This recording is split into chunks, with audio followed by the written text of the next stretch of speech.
want to see if you recollect me ever saying something. I was Okay. taking notice watching the episode this week that when they show the Statue of Liberty in the opening, it shows that there is a ladder to the crown of the Statue of Liberty, meaning people are up there. Yes. Did I ever bring that up? I don't recall it. Okay. And it's so funny you mentioned that because when this season started, I will say I'm probably going to get filleted for doing this, but I am who I am and I will accept it. I hit skip intro. Okay. I accept it, folks. It's fair. I skip an intro credits. All right. I got a lot of things to do and very little time to do it in. But I did notice this season that ladder and the people moving around inside the crown. And I did wonder, was that in season one? I didn't remember that from the season one credits. It was. I'm a notorious. Okay. Thank you. Because I'm a notorious skipper. So I didn't know. So unlike some other shows, like The Last of Us, Game of Thrones, things like that, the credits have not changed. Yes. At least anything that I have taken notice of. If there's anything, it's been very, very subtle. So when I saw this time, the ladder leading up to the crown of the Statue of Liberty, I actually went back and watched the credits from season one, and nothing has changed. Everything's the same. Okay. So that's why I'm wondering if I brought it up during season one. I don't recall it being brought up. Okay. Right. But that kind of goes into what I had made mention of before, is that how the Statue of Liberty could literally be like Negan's throne room in the end. Oh, it has to be Negan's headquarters. It has to be just like his, once he fully accepts the world of the crow, like that whole, I don't know how it's going to happen. We'll get to it later in the episode, but yes, that statue is coming into play and it's going to be Negan's like home base of some sort. Yes. It has to be. Like, has to be. It's too obvious, and the show has a tendency to telegraph. Yeah, we're going to get into. Yes, 100%. Ben, we're going to have to get through this feedback because I'm so ready to explode just from the last time on the Walking Dead, and anyways, we'll get there. Okay, that's fair. Right. So the other thing I wanted to bring up is it actually released. We're recording this on a Tuesday. We usually record this Monday nights. And then release on Wednesday because The Last of Us coverage releases on Tuesday. However, because of my schedule, we are recording this on a Tuesday night, which kind of worked out because earlier today on YouTube, if you're not unfamiliar with Hot Ones and the First We Feast channel, on Tuesdays, on Thursdays, they release their typical, episodes of Hot Ones. On Tuesdays, however, they release episodes called Versus, where it's two celebrities pitting against each other. This week was Lauren Cohan and Jeffrey Dean Morgan. Oh, so to anyone that has never watched Hot Ones, I cannot recommend it enough. Sean does some of the best investigative journalism to come up with some of the most unique questions that these celebrities don't often get. And his ability to draw realistic, non-manufactured answers out of them is amazing. I'm very jealous as a podcaster, as a interviewer, as a journalist. I am incredibly jealous of Sean Evans because he has found a niche and a format that has just taken off and skyrocketed the popularity. And like so much of that, I'm a huge fan and I watch these episodes too. Now, Versus, Sean is not part of. These are just the two celebrities back and forth.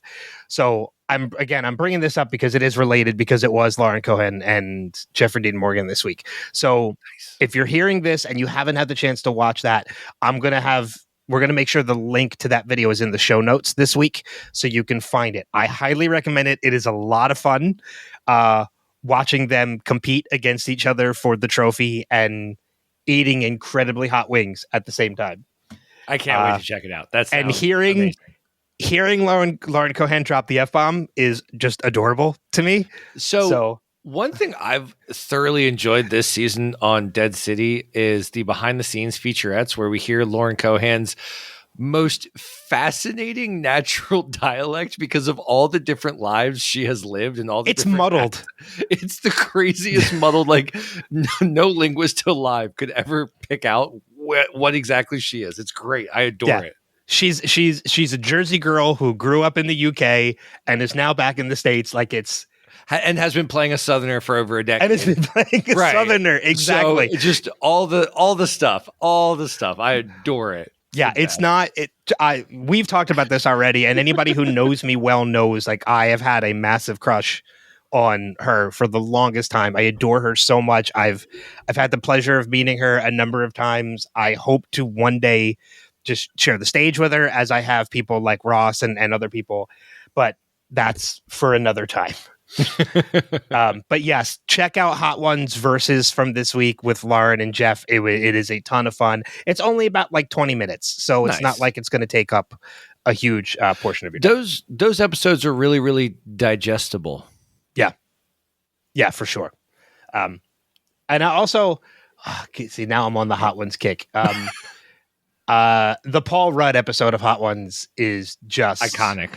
It is. He has become a legendary guest on that show. Childish Gambino is a really good one too. Donald Glover. Yeah, Donald Glover's is another good one. There's another one that's more recent that another episode of Versus that they just did recently was Haley Steinfeld and Michael B. Jordan when they were promoting Sinners. That one was a lot of fun. That's too. A good combo platter. So again, we digress. We're getting off topic.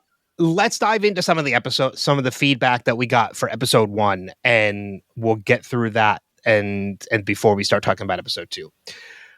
So we got a ton of Facebook feedback, a couple emails as well, and of course we have a voicemail from our great friend Steve Brown that we're going to play at the end as well. So I will kick things off.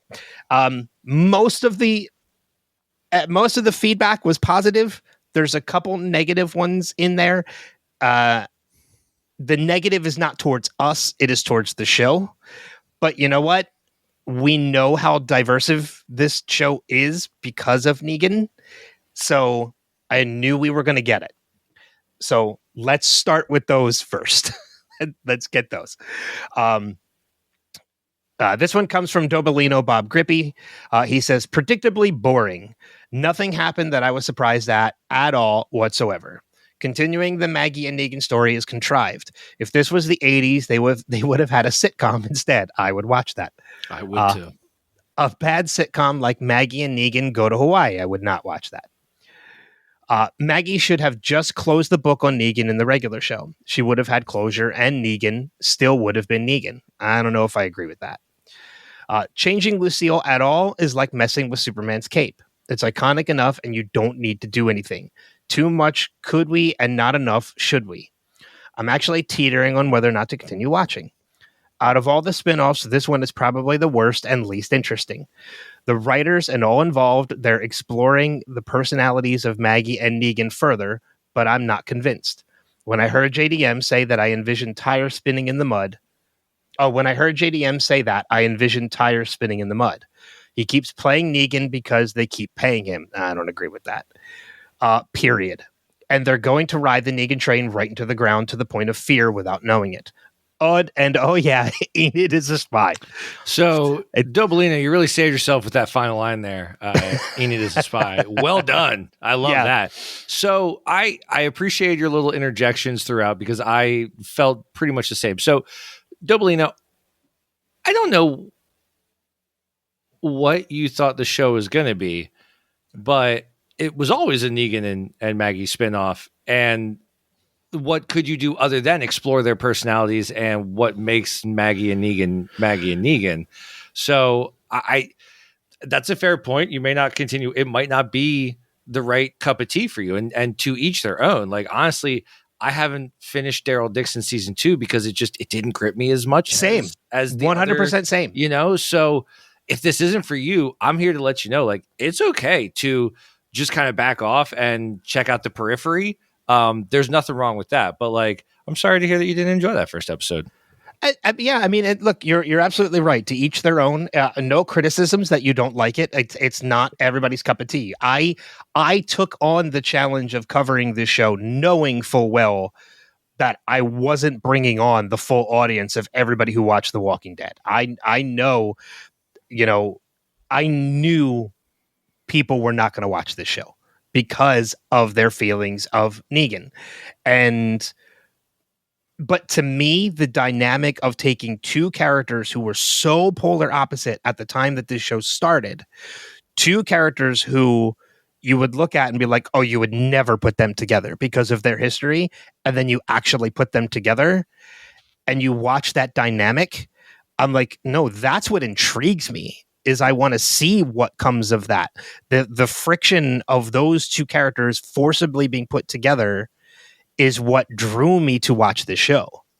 It's if they would have continued Lost with Benjamin Linus and Hurley on the island for 5 more years, figuring some things out, I would have watched the heck out of that. And 100%. Those were two completely different characters that never really shared a lot of screen time or like got along. So I don't know. I think a spinoff of Opposites has legs and potential. Yeah, I mean, and the only other thing I'll say, Tobolino, to your feedback is, and thank you for writing in, by the way. I don't want this to feel like we're attacking you at all, or anybody to feel like we're attacking him or anybody at this point.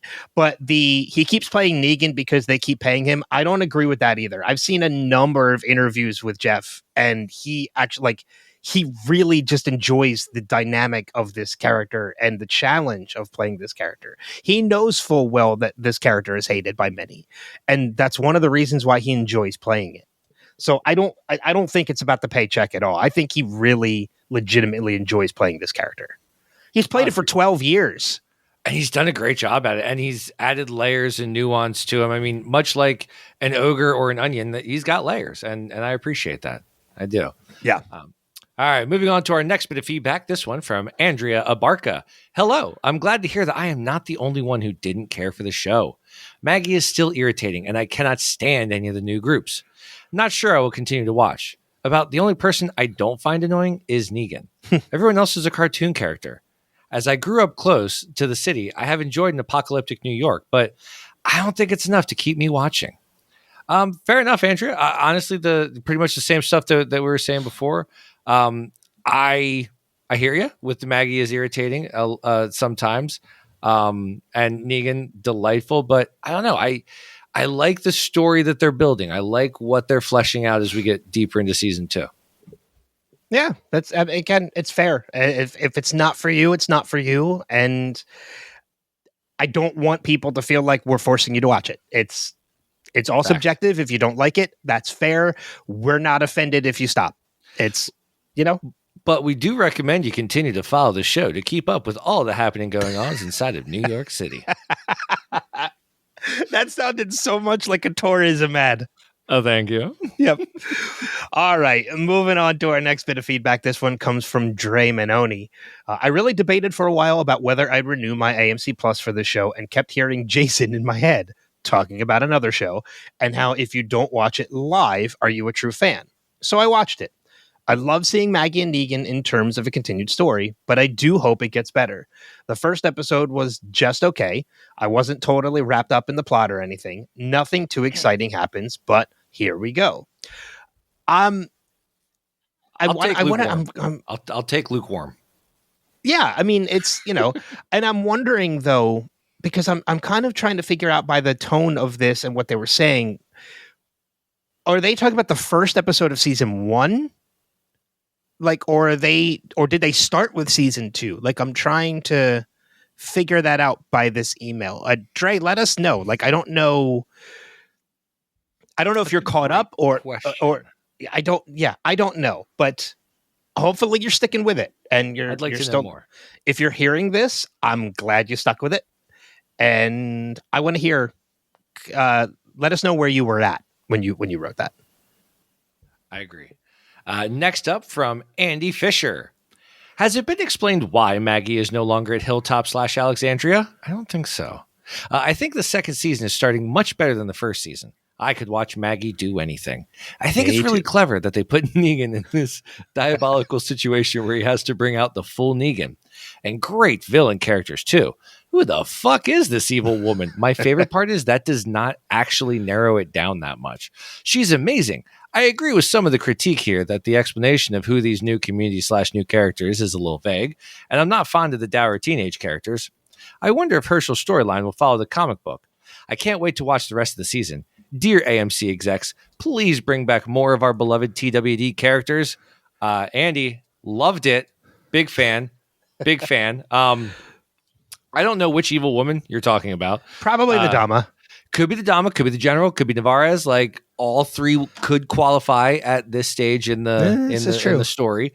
Although maybe not by episode 1. So I loved it. The dour teenage characters, there's only so much you can do with angst. And like, you think about the characters in this universe, you've had Carl, you have Enid, you've had now Herschel and company to add to the crew. It's not easy to get that kind of dialogue right. And I like what they're doing with Ginny. Herschel, we'll see. Yeah, I mean, and as far as I hope that they're following, I wonder if Herschel's storyline will follow the comic book. This might just be me. I don't remember Herschel in the comic books. So, spoiler alert to anyone that didn't finish the comics, but more or less towards the end, Herschel became a traveling sideshow guy with like walkers on display, like a circus thing, brought them to the Commonwealth where Carl, rest in peace, was still living. And there was a big to-do. Oh man, now I am starting to question myself on, but essentially he was an entitled, sheltered snowflake prick. Oh, okay. Yeah. That's kind of where it seems like Maggie had kind of more or less made it so that whatever he wanted growing up, he got. And that made him very entitled and very dickish. Okay, fair enough. Yeah. Next piece comes from Robin Springer. She said, they say, I should have rewatched the last episode of season 1. I was surprised to see Negan in a cell and Maggie in a nice little community. Anyway, I really don't like mustache-twirling villains like the New Babylon governor and her henchwoman. And the older woman whose name I don't know. The Croat is meh. The actor got an extra gig while they were filming. He was in a new episode of Law & Order.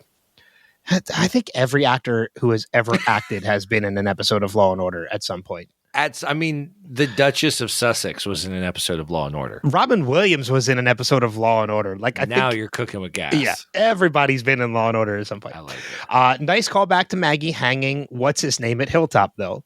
And Lucille electrified? Wow.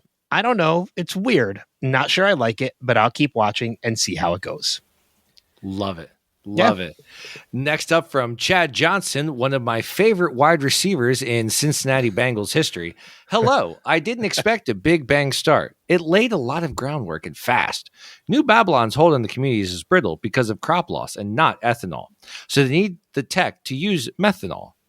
Maggie didn't want to weaken the bricks by losing fighters on this exploratory mission, so she volunteers. I liked how Negan didn't give in right away. The Mama Bear story was pretty good plot reason. That and they are going to have to deal with New Babylon. The friend of Annie was a bit convenient to push him into it after all. I do hope we see Annie and meet the son of Negan. The scene in the church was definitely the highlight of the episode. It shows how this tech is going to affect the balance of power. Flamethrowers, definitely a new fresh touch.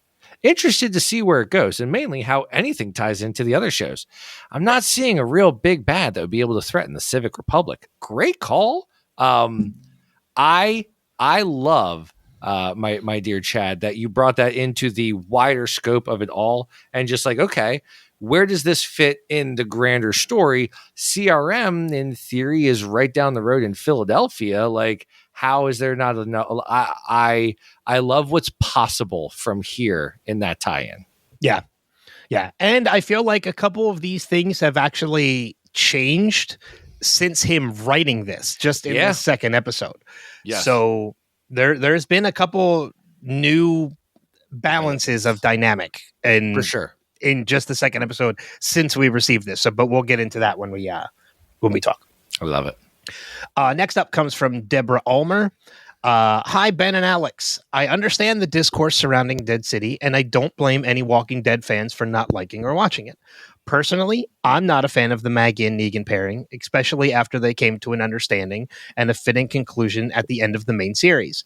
However, I tune in because Negan is entertaining, and I love the New York setting. The expanding world building with different factions and leaders is also enjoyable, reminding me of the John Wick universe, which is one of my favorites. That's a good comparison, too. It really is. The episode's opening scene was cool, showcasing how zombies are converted into methane to light up Manhattan. I feel for Maggie dealing with two angsty teens, and I'm glad Negan's family is still relevant. I hope they're not used as a plot device. It's fun to see the Croat fanboy admiration for Negan, and I'm excited to see how the groups clash and align. Y'all have a good one and take care. Yeah, again, that's one of the main reasons why I tuned in too, was because I'm a fan of Maggie, or I'm a fan of Lauren Cohan as Maggie. I love Jeffrey Dean Morgan as Negan, and the environment itself, the New York setting, is really, to be completely honest, that was the biggest draw for me. I wanted to see the Walking Dead universe set in Manhattan. For me, it was just more Walking Dead. But I do think the urbanized world, which we barely scraped the surface of Atlanta, and New York is not Atlanta. So it has been fascinating and a whole lot of fun to check out. Yeah, for sure. All right. Next up, we have from Josie Bowen. I'm not even going to try and pronounce that last name. I believe it's Ectel, but I apologize if we get it wrong. All right, Josie, if we did, please let me know. Hello, Podcastica fam. It's been a minute as I've been in a daze of newborn baby snuggles and lack of sleep. My husband and I decided to finally watch The Last of Us last week and binge watch to catch up in a total of 2 days, both seasons. I'm still not quite caught up on the actual podcast episodes, but I'm finally caught up on everything as far as the show goes. Today felt so exciting to have 2 episodes of our shows to watch. Here's my thoughts on Dead City. I found myself irritated at Maggie through the majority of her screen time. I did appreciate the moment when Maggie and Herschel discussed the light signal. To be honest, I've not been the biggest fan of Maggie since Glenn died, and watching her continue to not be the best mom to Herschel because of her wrath/obsession with Negan is painful.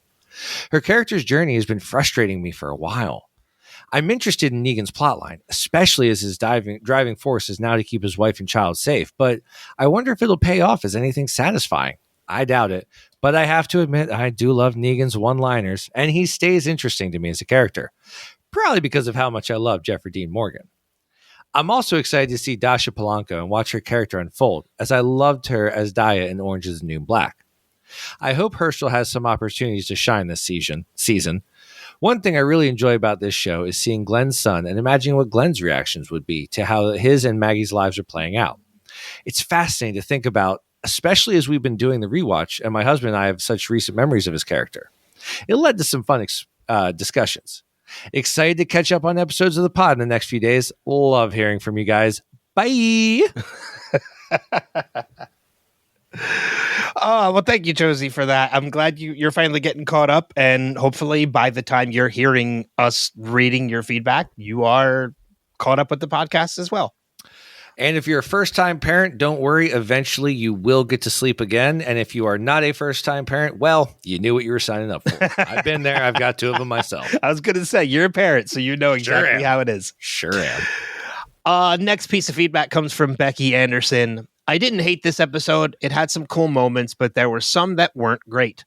I did love the opening and seeing Maggie and Herschel's relationship mending, for a minute anyway. I really appreciated the moments with Negan. I like how they explained the time that's passed and how he is continuing to refuse to go back to the bad Negan, and the only reason he does is because they've threatened his family. I did not relish in seeing that persona on screen again, but at least there's a reason. What I didn't care for was the scenes with the different gangs coming together at the world's most insane farmers market. It felt like the meetup scene from the 1979 film The Warriors. There definitely was a Warriors feel to it. For sure. And was equally as cheesy. I also didn't care for the scene at the Bricks with the governor and her sidekick, Lucia. Love Dasha Polanco, but this character seems so over the top, and that prove yourself scene just didn't do anything for me. As always, set design was great. I love every shot we get of post-apocalypse New York. Hopefully it gets better and these over-the-top characters develop into more interesting people. We'll see. I want to add how much I'm enjoying the 2 of you on the podcast. You have amazing chemistry, and it's a lot of fun listening. Oh, I love that. That means a lot, Becky. Thank you. Thanks, Becky. Honestly, we hate each other behind the scenes. It is a firewall. We do not talk. It is just... Ben stays in his corner. I stay in mine. No, thank you so much. That was great. And I got to say, whenever I see these people from the New York gangs, I think of that old song, like the freaks come out at night. The freaks come out at night. I don't know. It rides through my head every time I see them. But having said that, I too hope that they really start to shed some more light on these crazy like mustache twirling characters, because I think there's a lot of character to be explored within both New Babylon and the New York City area, and I hope that they give the show the opportunity to do that. Yeah, for sure, 100%. All right, next up, we have an email from Colin Stillwell, and I'm going to try my best, Colin. You are going for something here, and I hope I do you justice. So wish me luck. I'm a goddamn cat, and I wrote a line, Rick. In a city where walkers still roam, Maggie fights far away from home. With Negan in tow, through chaos they go. Past and present refuse to disown. It's good to be back. I like the new Lucy, though the teasers were misleading, since it looked more like an explosion than a shock. Still, pretty slick. Can't wait for the shenanigans old Croatia and the Neganator are going to get into. One peeve, as someone who grew up in the country around pastures and woods and cricks, I've never once heard the word brambles be spoken out loud. Of course, I know what the word is, and I know what they are. But this isn't 1932 anymore, Maggie. It was so out of place and awkward. It made me feel itchy. Anyways, it's great to have y'all covering the Negan show. Can't wait for next Sunday. Peace. Colin from IA. That was amazing. Starting off with that poem. That was fantastic. I loved it. The Lime Rick. The Lime Rick, indeed. I didn't know. So the first, I'm a goddamn cat made me think of Abed in Community. Yes, that's where I went too. That's where I went. And then I wrote a Lime Rick felt like Rick and Morty. So, Colin, did I nail both of those references? Because I take pride in my pop culture reference. I was raised on Mad Magazine and SNL. I'm a goddamn. My brain went to the same exact. Cat. I'm a sexy cat. It was Abed's impression of Nick Cage. 100%, yes. From an episode of Community, and then you read it that way too, which made it even. How do you not? Even more. But thank you for that, Colin. That was great. Next up, we have another email. This one comes from Tamara Gravenall. Hey, Ben and Alex. Okay, to be fair, I half watched this season 1 for the set. I half watched season 1 for the set design, and I love that Maggie has endured an extremely traumatized single mom. Has endured as an extremely traumatized single mom, now dealing with a teenage boy. Her tenacity is infectious, obviously. And I'll also admit I fell asleep on my first watch. Been there, don't worry, I've been there. However, my intention was evident when I realized there are a lot of villains and bad guys from other shows filling villains and bad guys on this show, and I'm here for it. Shallow, but here we go. Negan has a new bat with a taser. I mean, it's cool if I'm seeing it right, even though I kind of was bracing for standard Negan. Totally imagining Christos meeting Lucille. But he's got a new way. His voice is measured. He's not playing with people the same way. His presence has been requested, so he has a new role. He's paler than usual. More time in a cell. He certainly accepted that life again willingly. He has the backing of this crazy lady and a total nutjob Croat. I wonder if he's thinking he's going to outsmart them. Giant brains instead of giant nuts. Oh, I love that line much. Me too. That's a great line. I did keep waiting for Kim Coates to twirl his mustache and get in wacky race cars. Yep. That's a great reference as well. I can't wait to see his character development because he also looks insane. Manhattan is a giant walker-infested insane asylum for the apocalypse. I'm not completely sold, but I love this genre, and it seems these days I'm all about sharing my thoughts with you lovely people instead of me being the crazy one and trying to make someone in my family watch this crazy shit with me. We will might be stuck with me. One. Tam, Perth, Australia. Happily stuck with you, Tam. Like, you have found family. Yes. So to all of you leaving feedback, that's where I started. Okay, right where you are, leaving feedback. Next thing you know, I've got my own show. I'm doing this with Ben. So like, this is the coolest family I've ever been a part of, and I have kids, so that's saying something. Sorry, that caught me off guard. That's great. But the giant brains instead of giant nuts. I'm writing that down because that's hey, if you listen to our coverage of episode 1, that's kind of where my brain is with Negan right now. is the giant brain instead of giant nuts. But we're not done yet. We have one more piece of feedback, and that, of course, is a voicemail from Steve Brown. Here we go. Let's play that now. Hello, Ben and Alex. This is Steve, and this is going to be for TWD DC Season 2, Episode 1, Power Equals Power. Oh, the Statue of Liberty. I wonder if Negan's going to get to see it this time. I love it. Back in the New York groove. Are they hunting deer with rocks? Is that what he tried to throw at that deer? Okay, so they have Negan in a cell, and he's eating cockroaches? And it just sounded like Negan said a year has passed. Wow, it's quite a jump. Maggie sure is a mama bear, that's for sure.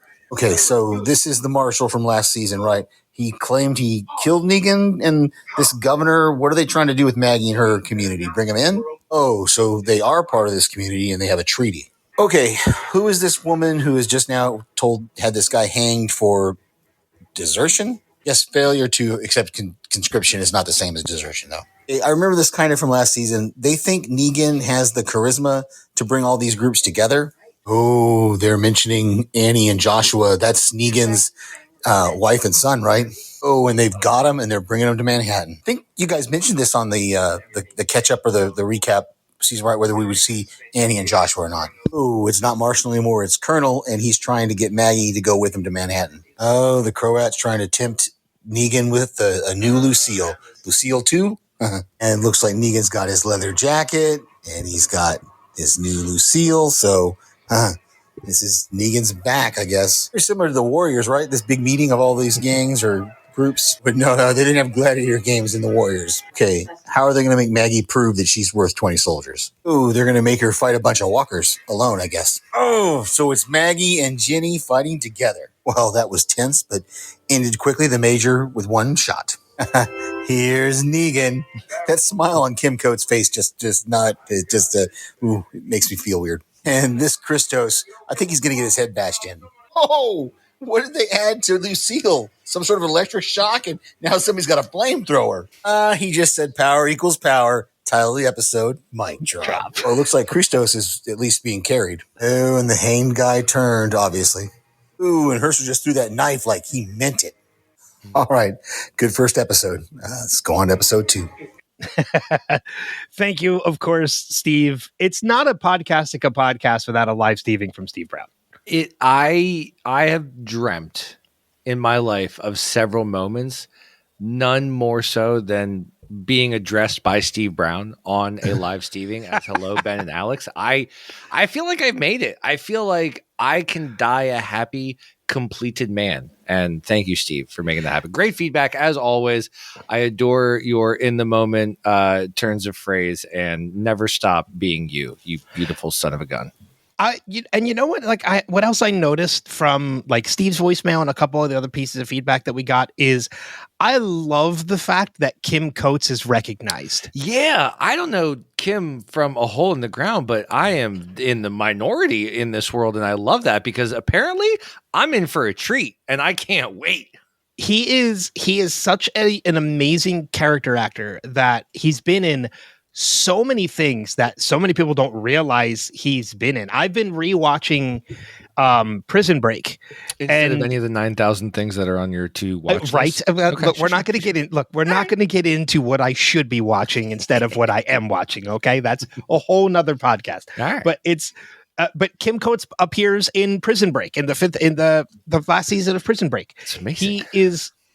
He's an amazing character actor. I've had him on my Wilhelm podcast a number of times. So I've talked to him. I've spoken to him. He is incredibly personable. I just love the fact that he is recognized, not getting recognized, that we are getting people addressing him as Kim Coates because they know who he is. That's awesome. And I love that. I love that so much. That's really exciting. I will say one thing I've noticed in the feedback to those that are kind of on the fence, they're not sure if they're going to watch it.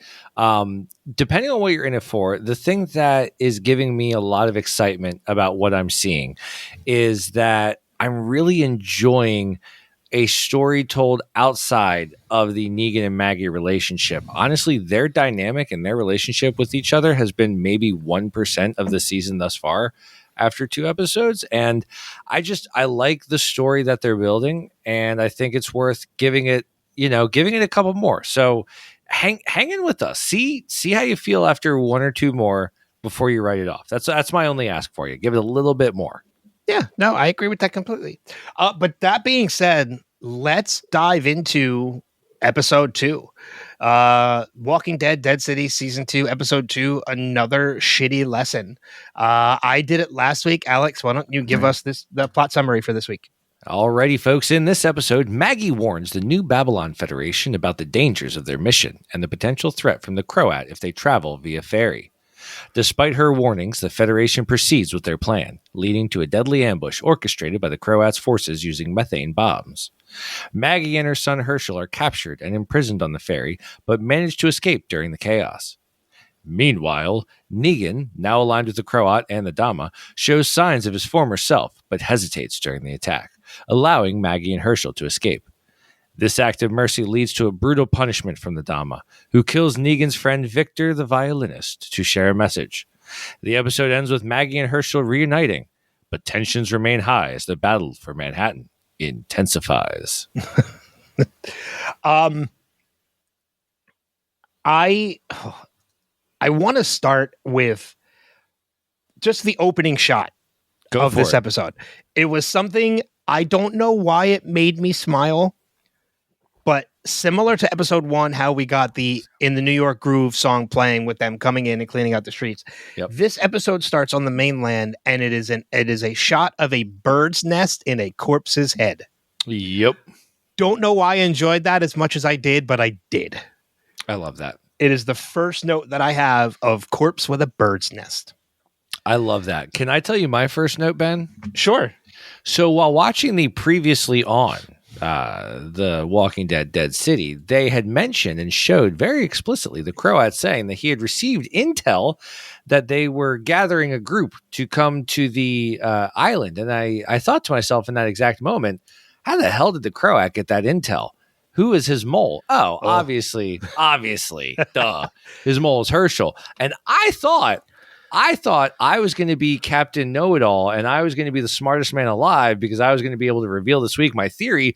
And no, they just led the breadcrumbs and pretty much told us in this episode, oh, by the way, Herschel's the mole. And I'm so irritated because I really thought I caught something. And the entire episode, I was waiting for them to ruin it for me. And they kept dropping little hints that they were going to. And then bam, they just zoomed in on a piece of blue cloth and I died inside. So okay, that was my first note was Herschel the mole? Yeah. I feel that so hard. Okay, you were in the same boat. I was in the same exact boat when the tire fire is lit and the smoke signal is going up, letting them know that they're on their way. And then Herschel comes out. I'm like Tommy was so, oh, hi, Mom. I was like, this is the signal. Like, this is the opening the hand of the Firefly that we talked about in episode 1 that we said was going to come back into play. And it already has, in the fact that Herschel is the one who revealed the tire. He's the one that lit the fire, let them know, notified them they were on their way. Maggie sees the cloth burning in the fire, and then by the end of the episode, puts 2 and 2 together when she sees him using the same cloth to nurse that woman's wounds. And when that moment hit, I was in the same position. I was like, oh, I got a good one for this week. We're going to talk about this. I'm going to make this massive reveal. And then we see that, and I'm like, damn it. Okay. Then here's my challenge to our listeners that write in. If you do leave feedback, this is for you. If you don't, you should this week. Since Ben and I knew essentially from the very beginning that Herschel was the turncoat, to those of you that didn't realize until the end or still don't know, what did you interpret of Herschel's actions and Herschel's experiences throughout this episode? Because I couldn't watch the rest of it without acknowledging that I believe that Herschel was the spy. So everything after that, I was heavily over analyzing. Well, I mean, and not to go too far ahead, but I mean, like, I've glanced at some of the feedback we've already gotten for this episode. And there are 1 or 2 people who were like, I don't know what that cloth implied. So there really are people that didn't know and didn't pick up on it. And we don't want you to, the last thing we want is to make you feel stupid. Like, no. Like, oh, you didn't figure this out, because this is just because like Alex and I were so honed into over analyzing everything when we watch. I'll make 300 predictions and 3 of them will be correct. This was one of those 300 predictions I make on any given episode. So I'm not batting 1,000 here, folks. I am usually very wrong, but I happen to be good this time. I'll take it. Yeah. And we're kind of hoping, like, as you're listening to this, you're kind of like coming to the same realization we did. Like, oh, so like, yes, Herschel, it's not, they didn't come out and scream Herschel is the one that did this, but there are so many clues to it laid out throughout this entire episode that not only is Herschel the one that lit the tire fire, is the one that is notifying the Croat that these people are coming. He's giving them the warning, but there's that scene on the ferry as well where he is just completely zoned out. He's got that Stanley Kubrick stare, that 1,000-yard stare. He is just grappling with everything inside of him and how all of his choices led to this exact moment. There is a part of me that kind of believes that he is this person, but he doesn't know. He's like a brainwash, hypnotized brainwash type thing. So, all right. I mean, maybe we'll just get into that now. But the Herschel, I am really fascinated because what I saw in this episode was someone that was working for the Dama, but I also felt someone that was stricken with guilt by what I don't know. There was something about the way he was talking with Maggie once they made it out of the water and he did the I love you. Like, I don't feel like he's manipulating Maggie. I feel like he's really having an internal struggle between what he's doing and what he wants for life. And I think if that's the case, it's an absolutely brilliant call by this team, and Herschel the actor is absolutely executing it. Logan Kim he's a fantastic actor. Yeah. I think that's what's happening. And if so, he is channeling both sides of that coin expertly, and he's crushing it. I think you're right. I think he definitely has guilt for what he did, because if he's not brainwashed, I think he is brainwashed. Maybe not to the point of hypnotism, to the point where he doesn't realize he's doing these things. Right. But he's doing these things because in his mind, it is showing love to the Dama in the sense that that's what she wants, and that's kind of what she's brainwashed him into. But at the same time, he also feels like doing these things in a way is protecting Maggie. Yes. Because by lighting that fire, by her finding the fire, by him coming out, like, he probably believes in his mind, like, okay, this means that she's not going to go now. Their plans are going to change. They know that they see them coming. So now she's going to stay home because this is what I wanted. I wanted her home. And then it doesn't work out that way because Maggie's a badass and punches the Major in the face. Damn right. Gets locked up along with him and gets forcibly taken to New York City. So his plan kind of backfired. It does, and I think that's a lot of what you see at first in the boat. In his Kubrick 1,000-yard stare is him realizing, like, oh shit, I am now taking us into the belly of the beast, and everything I was trying to do was to make this not happen. And I think he's just a kid that's being manipulated on a couple of sides. The one question I have is, and I think I know the answer, but I just want to double check with you. Is there any part of you that believes that Herschel is doing this out of fear and not out of some level of obedience? Like, the Dama has threatened him that if he doesn't do what she asks, she's going to hurt people? Or is it more carrot than stick from the Dama? What do you think is driving Herschel, carrot or stick? That's a really good question, because I could see it going either way. Right. The fact that the Dama actually has Herschel's toe, could mean like, okay, like, she forced him to do this and he's doing this out of fear. Right. But there's something there's so much more that could be revealed, in that the toe could have in essence been a gift. Right. Or that'd be I like flowers, but no, for sure. Yeah, no, could have been a gift. Yeah. There's souvenir shops with keychains. I mean, for sure, 100%. You're not wrong. But I mean, like, it kind of leads me to something that I didn't even write down in my notes because I'm not thinking about it now. But the Dama is clearly the one that hypnotized Herschel or brainwashed Herschel into being this person. Yep. But because of the fact that Negan doesn't know that, he doesn't know the relationship of Dama and Herschel, of the Dama and Herschel. And Herschel was the one that Negan was trying to give time to get off the ferry when he saw Herschel. Had the Dama known it was Herschel he was trying to save, this could have played out completely differently. Holy shit. I am so happy that we are podcasting on this together because I had that same exact thought. If Negan knew enough to just say to the Dama, hey, Herschel was coming off the boat.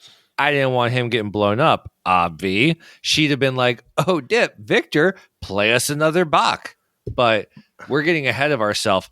Let me ask you, Ben. Sure.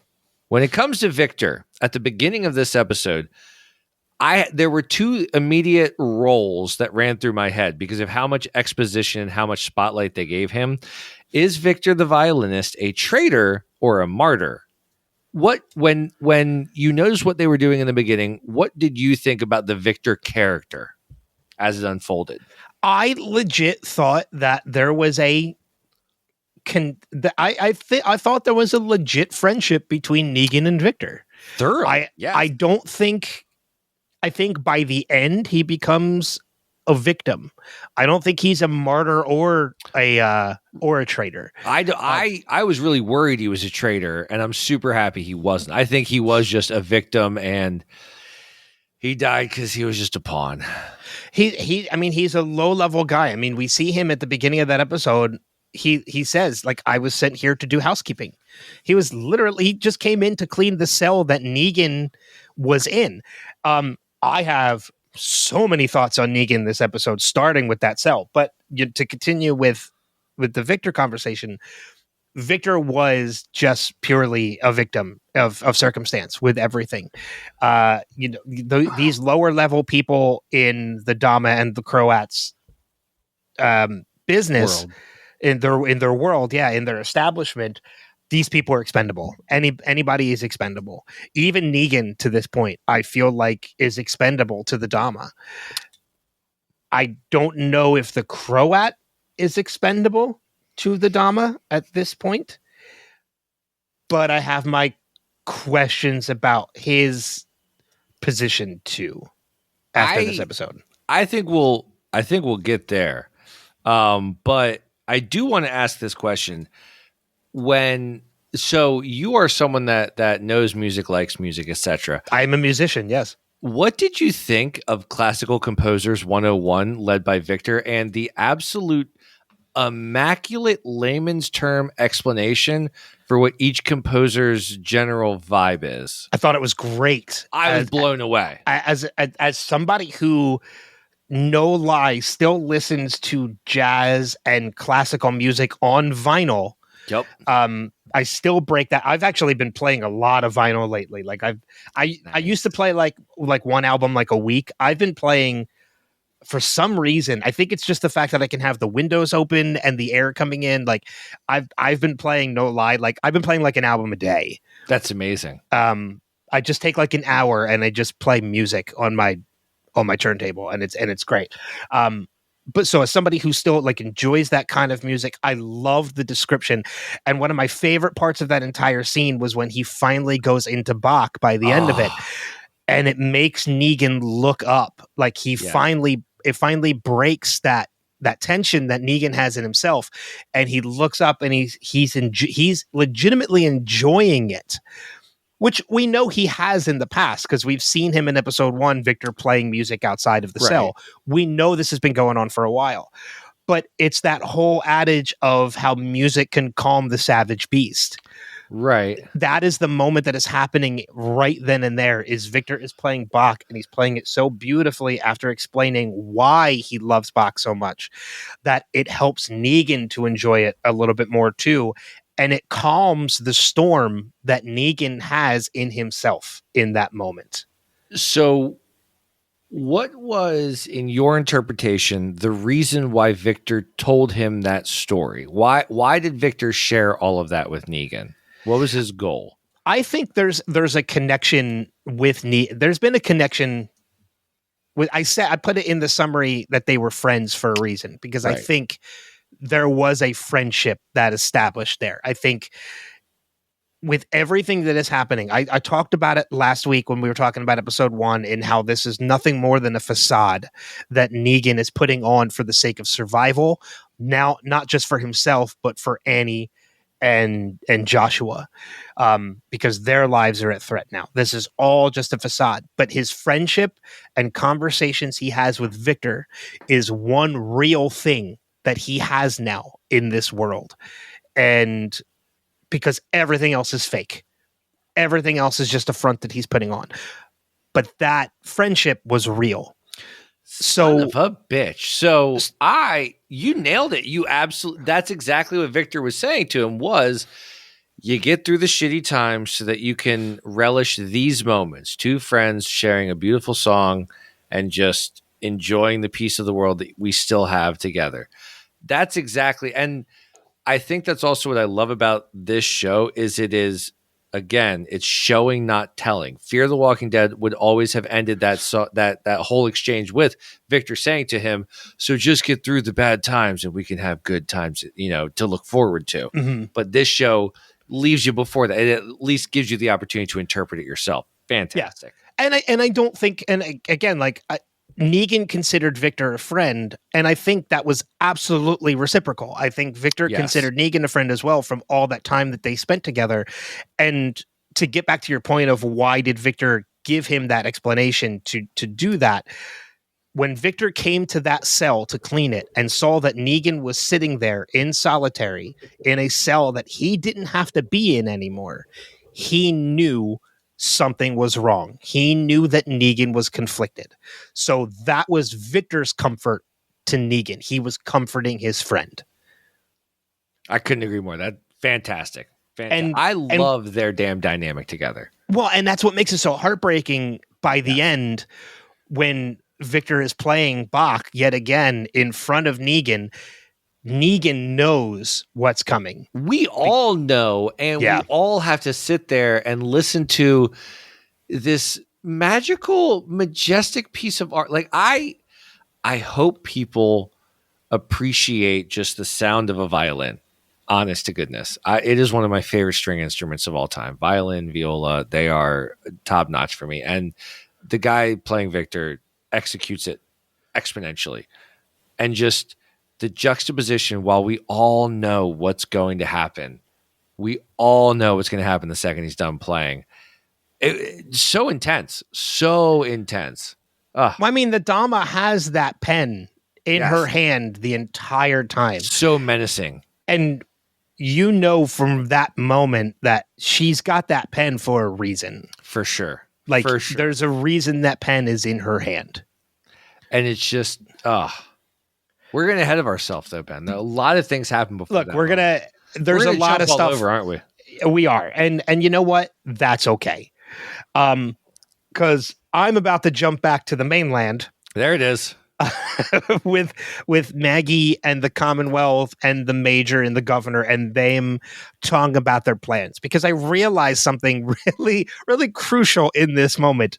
Please. In that Maggie is telling New Babylon and the Governor that you have no idea what the Croat can do. He is well aware of your plans. It made me realize, Maggie, you are right. New Babylon has no idea what's coming their way, but at the same time, you're wrong, because you have no idea at this point that the Croat is just an underling. You still think the Croat is in charge, and he's not. So while you are correct in telling New Babylon how dangerous the Croat is, you yourself have no idea how dangerous it actually is, because you think the man that you think is in charge is nothing more than a lieutenant. And that just makes New Babylon even more wrong. So here's the thing about New Babylon, and to all the people that wrote in and commented about the mustache twirling villains and the yada yada yada, here's where I am going to emphatically side with you. New Babylon is by far overall the dumbest group of leaders we have ever experienced in the Walking Dead universe. As far as leaders with a level of authority, power, charters, etc., they are some of the absolute worst military minds, some of the absolute worst planning individuals. Every single member of their team is dumber than the next. Pearly is the smartest member of New Babylon. Let that sink into you, okay? They are a terrible organization.